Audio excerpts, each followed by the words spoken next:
pumunta kami ng Superstore. Kasi wala na kaming rice. Oo, pero naubusan din pala ng rice sa loob, so bumili na lang muna kami ng maliit. Until weekend lang. Wala na akong lakas. Ang ganda ng sunset ngayong gabi.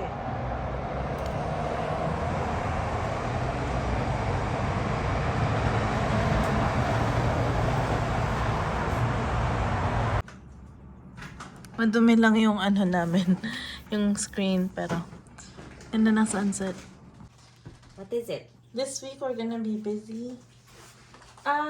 Yeah, for Kim, she's gonna be busy kasi from Tuesday to Friday until Saturday, straight siya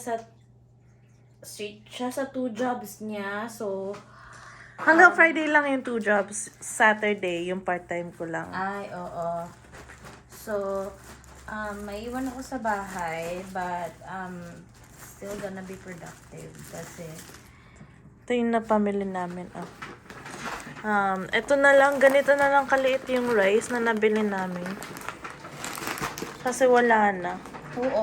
Ayaw naman din namin pumunta pa sa iba pang store kasi andun na naman na kami. And I think ngayon lang naman na week namin to kailangan. Habang wala lang akong kasama sa bahay sa gabi. And I think okay na yan. Mga 1 cup a day. Pambaon. yeah. Tapos bumili kami ng tasty. Hindi kami masyado mahilig sa carbo, no? Ayun pa, may isa pang bread. Ito, ibabaon ko to every night. Tapos, puro yan ang magiging dinner ko. And then, manuka honey and pineapple juice and Nutella na cut. Yeah. So, my schedule is gonna be 8 to 4 sa work ko, sa full-time work. And then 5 to 12. Midnight. Yeah, 5 to midnight. Tuesday to Friday. And then sa Saturday, I will be working 9 to 5 dun sa part-time ko. So, it's gonna be busy. But it's only 1 week. Next week, I'm back to normal again. Working just my normal job. And then Saturdays at my part-time job.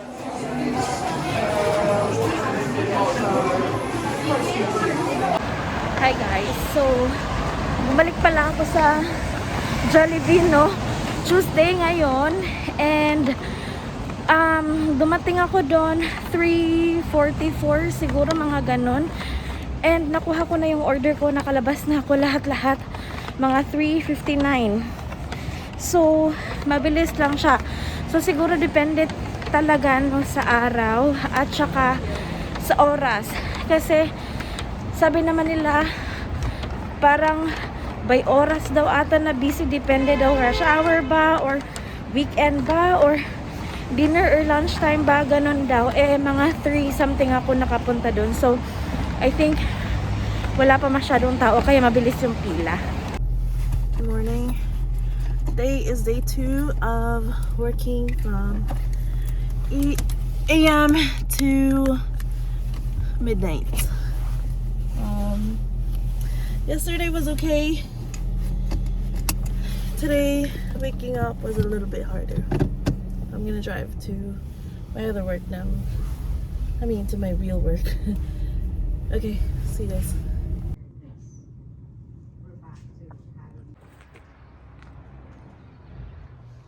With that one.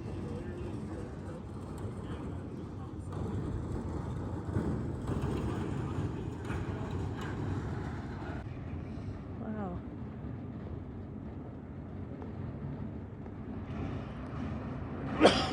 On the center, Mm-hmm. kind of almost like a tunnel though.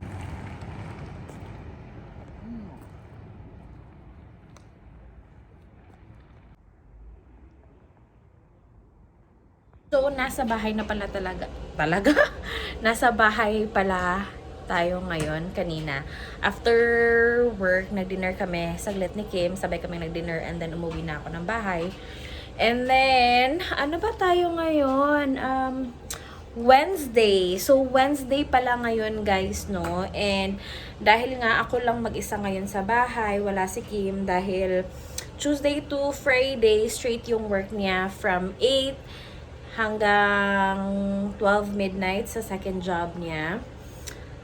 So, don't worry, nagpapahinga naman din po siya. Okay naman yung rest niya, I think. Pero, since ako yung nasa bahay ngayon, lagi, after work, minimake sure ko naman na maayos yung bahay, no? Kasi, di ba, pag umuwi tayo sa bahay, tapos makalat, hindi tayo nakakapag-isip. Ewan ko, ganyan ako, ganyan din si Kim. Kaya, as much as possible, kung may kailangan ayusin ng bahay, inaayos na namin para at least hindi kami masyadong or hindi masyadong mabigat yung ginagawa namin na paglilinis or pag-aayos ng bahay during the weekend. So, kanina, naglaban na ako. And then yan, tutupuin na lang natin. And, yes, para at least maliit na lang yung labahan natin during the weekend. Midweek ngayon, so, wash day sa week, I think. Yeah. So, kanina, habang nasa work si Kim, nag-uusap din kami, nagmo-monitor kami sa mga nagko-comment sa ating 7-minute Sundays na pa-raffle natin. Guys, mag-comment pa kayo kasi open pa naman yung ano natin, open pa naman yung, anong tawag nito? Open pa naman yung pa-raffle natin hanggang May 2nd pa. May 2nd ba? Tingnan ko nga. Tama ba yung pagkatingin ko?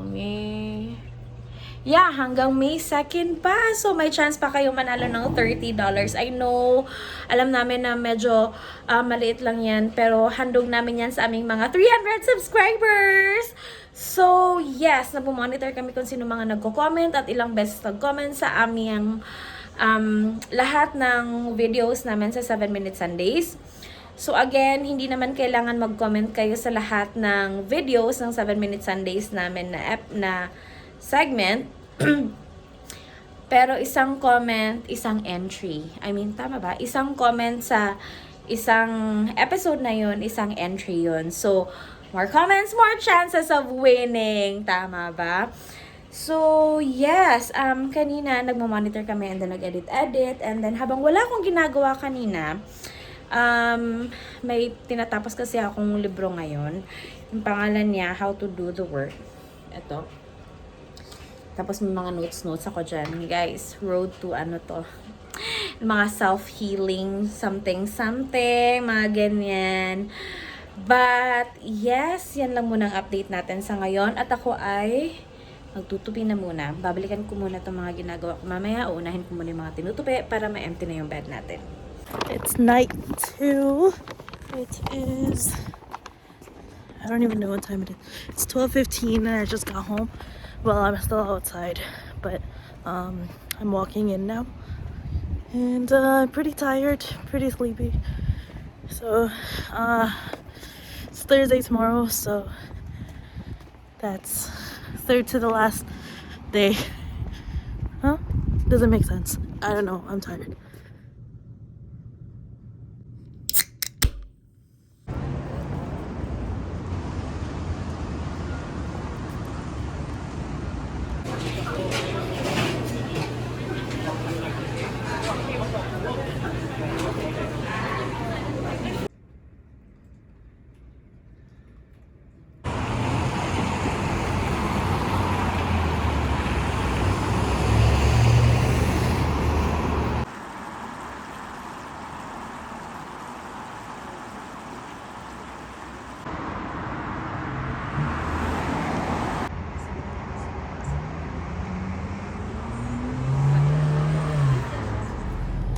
Hi guys, good morning. Today is Friday.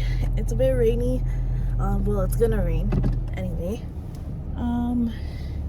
Today is my last day of double shifts. So, hurrah, we made it. The feeling today, I'm so tired. I'm so sleepy. It was really hard to get up in the morning, especially this morning.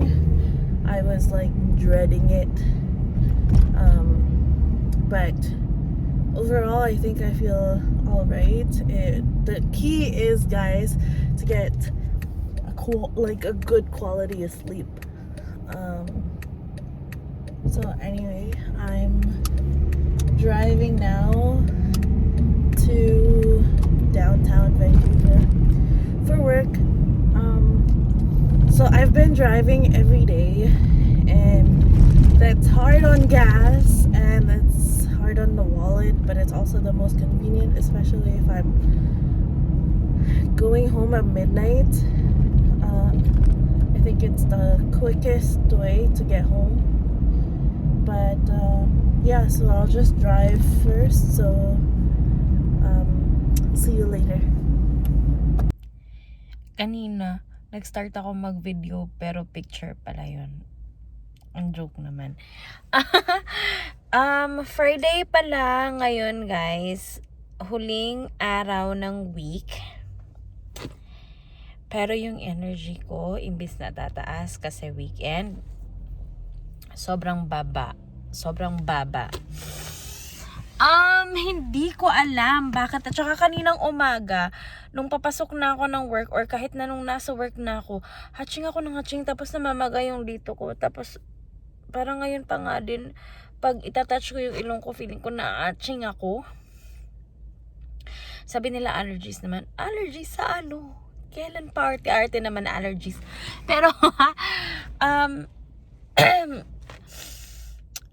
Friday ngayon, inaantay ko na lang si Kim kasi sasabay ako sa kanya. Doon na lang ako sasakay ng bus malapit sa work niya, sa second job niya. So again, buong week na to, magtatrabaho si Kim sa first job niya and second job niya. Straight siya. 15 hours, 16 hours, I don't know. And then, pahinga lang siya ng Sunday. Pero hindi na siya ang tawag nito, next week hindi na ganito yung schedule niya. I think tuloy-tuloy muna yung 8 AM na job niya, tapos hindi na muna siya papasok sa second job niya kasi ala nga naman, no, hello, nakakapagod din. Kaya inaantay ko na lang siya. Sabi niya pababa na daw siya, nasa parking area tayo. And siguro pagdating niya alis na rin kami. Update ko kayo pag andito na siya. Ayan na po siya, guys. May dala po siyang pagkain. Ewan ko kung anong pagkain yun. Sana naman ay masarap at masagana. Sana ba siya? Tagal naman.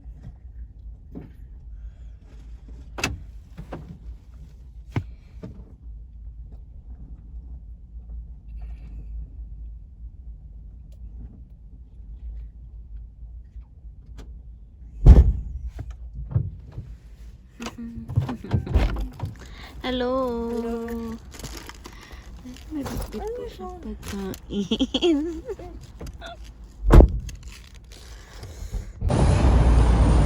Lalakad na tayo ngayon.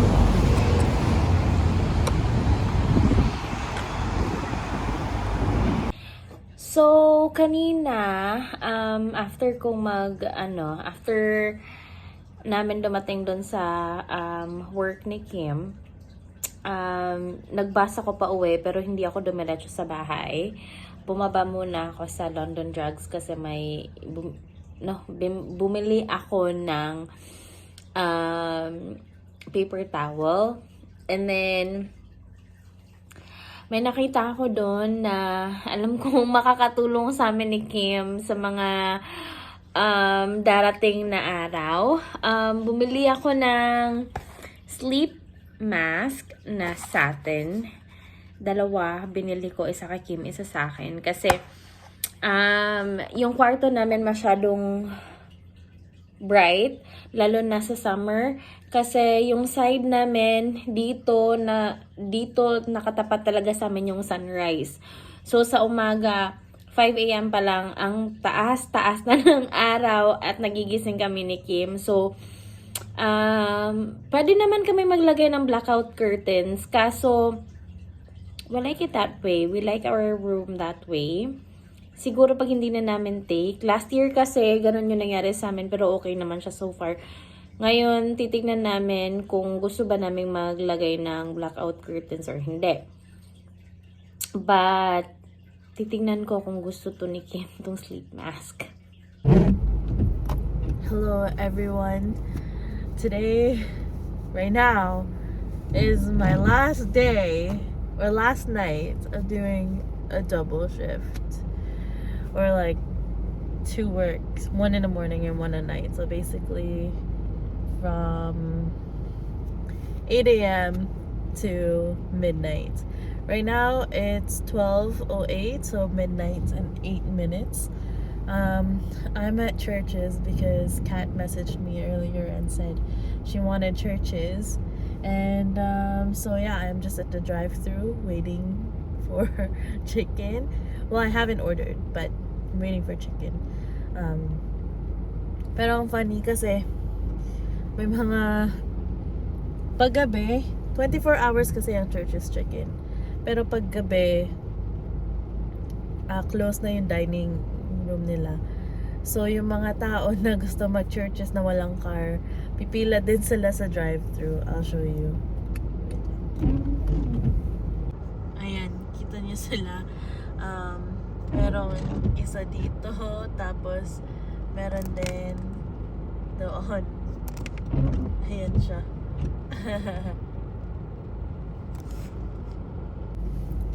Anyways, ang aking experience ngayong linggo na mag-work ng 70 hours in 1 week. So, bale, mga 15 hours each day for 4 days. Tapos, meron pa akong shift bukas ng umaga for 8 hours. Nakakapagod. Nakakapagod. Kulang ako sa tulog. Feeling ko okay lang yung tulog, pero parang rushed lagi yung mga galawan ko sa umaga, sa gabi, pag uwi. Kaya nakakapagod yun. Pero yung work itself, it's not, hindi naman nakakapagod. Parang exhausting lang na parang lagi kang may kailangan gawin, obligadong gawin. Hindi yung nare-relax yung katawan mo. Tapos bukas busy na naman kasi Saturday. Kaya walang Sunday lang talaga ang parang rest day. But anyways, yun. Worth it ba? I don't know. We'll find out in 2 weeks. Kasi that's when my paycheck comes for my part-time job. So, yeah. I think matagal pa tong line sa Churches. So, mamaya ko na lang i-continue pag-uwi ko.